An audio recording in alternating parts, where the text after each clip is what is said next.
agora para Jerusalém, e em 52 dias, eles reconstruíram os muros, que ficaram 120 anos destruídos. Eu posso imaginar que ali, queridos, passaram uma porção de judeus, passaram uma porção de pessoas, mas eles não tiveram coragem, nem ânimo de tentar reconstruir os muros. E agora Neemias vem, e em 52 anos, ele faz essa proeza, 52 dias, ele faz essa proeza tremenda com as pessoas, de reconstruir aquele muro que estava ali. Neemias era um líder natural. Eu quero falar uma coisa para você que está aqui nessa noite. Você não está aqui por acaso, você também é um líder separado para o Senhor. Porque na verdade nós somos uma minoria daqueles que estão aqui, e uma minoria daqueles que gostariam de estar aqui. O Senhor não te colocou aqui por acaso. O Senhor tem algo para você na liderança. Eu quero dizer uma coisa mais para você, que na verdade o líder, não é isso? Todos os grandes pregadores dizem que na verdade um líder, ele vê mais longe do que os outros. E não só o líder vê mais longe do que os outros, Catarina, mas ele vê mais do que os outros. E não só ele vê mais longe do que os outros, e ele vê mais do que os outros, ele vê mais cedo do que os outros. Porque, querido, visão é a capacidade de ver além. Você está sentado aí, mas eu te vejo num ano de promessas, num ano recebendo coisas do Senhor, num ano onde você vai receber do Senhor bênçãos maravilhosas. Eu posso ver isso por você, você pode ver isso em você mesmo na sua vida. Então declara ao Senhor: Senhor, eu quero ser um líder de acordo com a tua vontade. Eu quero ver as coisas novas que o Senhor tem para mim no ano de 2014. Eu quero ver o que você tem para mim no ano de 2014. Como vimos então, como eu falei, Jerusalém estava praticamente fragmentada, as vidas quebradas, os lares desfeitos, instituições públicas abaladas, a corrupção tomava conta, a própria igreja estava assim. E queridos, essa situação é a mesma situação dos nossos dias de hoje. Mais de 3.000 anos atrás, e a situação que Jerusalém passava lá, é a situação que nós passamos hoje. Eu quero falar uma coisa para você, para piorar e para agravar ainda nos dias de hoje. Não só isso no dia de hoje. Hoje, a nossa igreja, não a igreja da paz em si, mas a igreja do Senhor Jesus, ela vive profunda crise de credibilidade. Vivemos uma sociedade enferma e de valores trocados. Valores trocados. Às vezes estamos vindo à igreja não para louvar ao Senhor, mas para ver como é que o outro está vestido, para ver qual foi o carro que o outro chegou. Nossos valores estão trocados, e isso afeta a credibilidade da igreja. Mas eu quero dizer uma coisa para você, eu tenho notícia para você: o ano de 2014 será diferente, porque o Espírito Santo de Deus vai mudar os nossos pensamentos, vai mudar as nossas atitudes, e nós vamos colocar o Senhor em primeiro lugar em nossas vidas. Para entender melhor um pouco o que eu quero falar nessa noite, eu gostaria que nós compreendêssemos o contexto histórico que está acontecendo aqui. Deixa eu explicar para você o que acontecia então em Jerusalém. Com a morte de Salomão, em 931, Salomão foi o filho foi o filho de Davi, foi aquele camarada que tomou o reinado de Davi. Com a morte dele em 931, Israel, ela ficou dividida em duas nações. Ela se tornou o reino do norte, que chamava Israel, e o reino do sul, que se tornava Judá. Então são duas nações agora dentro de um, pela desobediência. O reino do norte, em 209 anos depois que morreu Salomão, ele teve 19 reis e 8 dinastias. Eles não buscavam a Deus e foram rebeldes. Deus enviou um chicote em 722 AC e eles foram levados como escravos à Síria e de lá nunca mais saíram. Esse foi o destino do reino do norte. O reino do sul, o reino de Judá, esse era o reino da descendência de Davi, era da dinastia de Davi. Ele teve 20 reis durante esse período. Mas mesmo eles vendo o que aconteceu com o reino do norte, eles não voltaram-se para o Senhor. Pelo contrário, os profetas chegavam e eles prendiam os profetas. Os profetas falavam palavras de profecia sobre o que estava acontecendo, o que ia acontecer com Israel, e não só eles prendiam, mas eles também mataram os profetas. Porque acharam que os profetas não estavam sendo homens de acordo com a vontade de Deus. E o que acontece é que então Deus permite Nabucodonosor vir à cidade, e eles são pegos ali, e são levados para a Babilônia, para estar ali 70 anos cativos na Babilônia. Então esse reinado do sul e esse reinado do norte, esse reinado de Israel, eles ficaram longe do Senhor, e o Senhor também se afastou dele. Mas é também importante entender que quando termina esse exílio, e esse exílio termina por uma razão, porque logo depois da Babilônia, o reino mais famoso foi agora o reino Medo-Persa. E os persas então eles conquistam a grande Babilônia. E ao conquistar a Babilônia, os Medo-Persas eles tinham uma estratégia diferente de exílio. Os babilônios eles ficaram tão zangados que eles traziam as pessoas das outras nações para morar na Babilônia e assumir os costumes deles. Já os persas não faziam isso. Eles conquistavam as pessoas, mas deixavam elas ficar nas suas próprias cidades. E não só elas ficavam nas suas próprias cidades, eles também pediam a elas que orassem por eles e fizessem culto em relação ao governo dos persas. Então assim, irmãos, começa o exílio, começa então a volta agora do povo de Israel, da Babilônia para Jerusalém.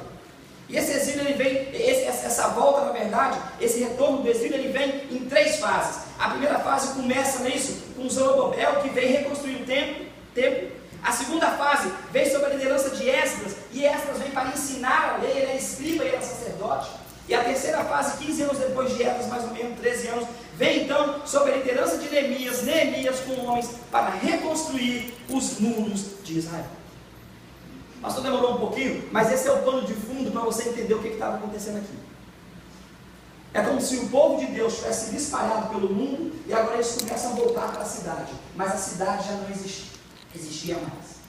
E eles começam a morar ali e eles têm os seus vizinhos, as cidades vizinhas que gostariam de atacar, que gostariam de destruí-los, e eles estão ali vulneráveis a todo tipo, qualquer tipo de coisa que acontece aqui. Mas o texto dessa noite, irmãos, ele fala para a gente de um camarada chamado Neemias. E o texto dessa noite, queridos, é interessante porque Neemias era uma pessoa que era um intercessor. O que é um intercessor? Intercessor é aquele que ora pelos outros, é isso? Intercessor é alguém que se levanta diante do trono de Deus por alguém. E o pastor quer perguntar aqui nessa noite, né? Quantas vezes você ora a Deus por uma outra pessoa? Esquece o seu problema quando você está diante do Senhor e você ora pela outra pessoa. E você pede a Deus pela outra pessoa. Isso é um intercessor. E nessa noite, queridos, eu quero compartilhar com você uma coisa. Não existe coisa melhor do que orar pelos outros. Comece a orar pelos outros. Olha para quem está ao teu lado e fala: se der, eu vou orar por você hoje à noite. O pastor vai ligar para todo mundo e lembrar, né? Amém. Para ligar para quem está do lado. Esse intercessor, então, ele ora por alguém diante de Deus. Ele, na verdade, ele sente o fardo dos outros sobre si. Neemias tinha uma vida farta ali. Todo mundo tem problema, não é isso? Silas Malafaia, em uma das mensagens dele, ele diz o seguinte, que todo mundo tem problema. Olha aí para o teu lado aí, quem está para falar, você tem problema que eu sei, fala aí. Agora eu não sei se o seu é maior do que o meu, né? Eu não sei se o seu problema é maior do que o meu. Mas eu quero dizer para você uma coisa, queridos, provavelmente o problema de quem está do teu lado é maior do que o seu e você não sabe. Mas eu quero dizer uma coisa para você, queridos, mesmo com problema, você pode ajudar uma pessoa que está em problema. Isso foi a reação de Neemias naquele dia. Ele tinha problema, na verdade ele servia ao rei, ele comia bem, mas ele era praticamente escravo no palácio, não podia sair. Os seus irmãos estavam na cidade livres, mas não tinham o que comer. E ele então começa a interceder por seus irmãos que estavam ali. E ele então espera a hora oportuna para falar com o rei, mas antes disso, ele começa a importunar a Deus pela vida dos outros.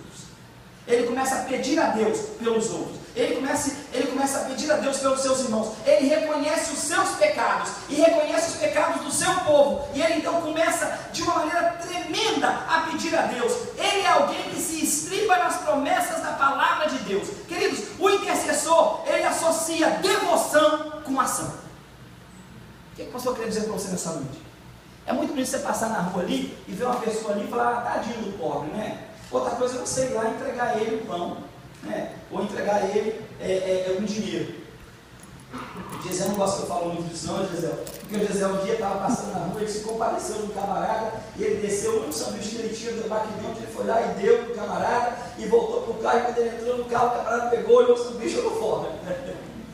Tem gente que não sabe receber, não. Tem uns que são assim, né? Mas não interessa. O papel dele ele fez, que foi o quê? Compadecer, interceder e fazer algo por eles.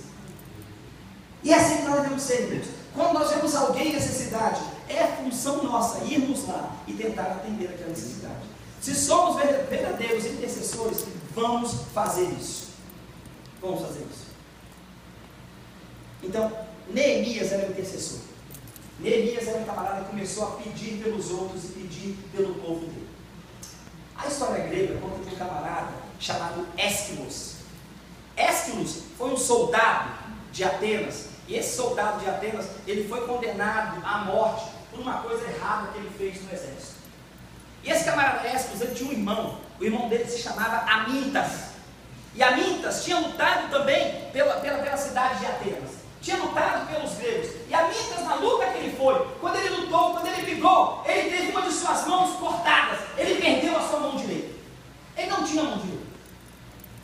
E os historiadores gregos, eles dizem que o irmão dele, não é isso? Ésquilos estava sendo julgado, ia ser condenado. E quando ele estava sendo julgado ali diante dos juízes, diante de toda aquela plateia, dizem então os historiadores que Amintas, então ele entra no cenário, ele entra na corte. E ele entra na corte com a sua mão direita levantada sem a mão, né? Com o seu braço levantado sem a mão. E ele entra na corte, e os juízes estão prontos para dar o castigo.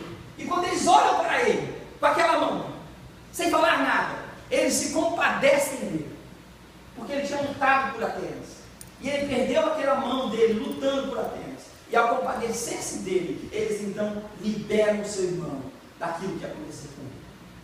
O verdadeiro intercessor, ele vai até o fim para ajudar aqueles que precisam ser libertos. Eu quero falar uma coisa para você: Jesus Cristo é o maior intercessor da sua vida. Ele intercedeu por mim e por você, e nessa noite ele está falando com você: eu te dei a vitória, porque eu morri por você na cruz do Calvário, e eu intercedo diante de Deus por você.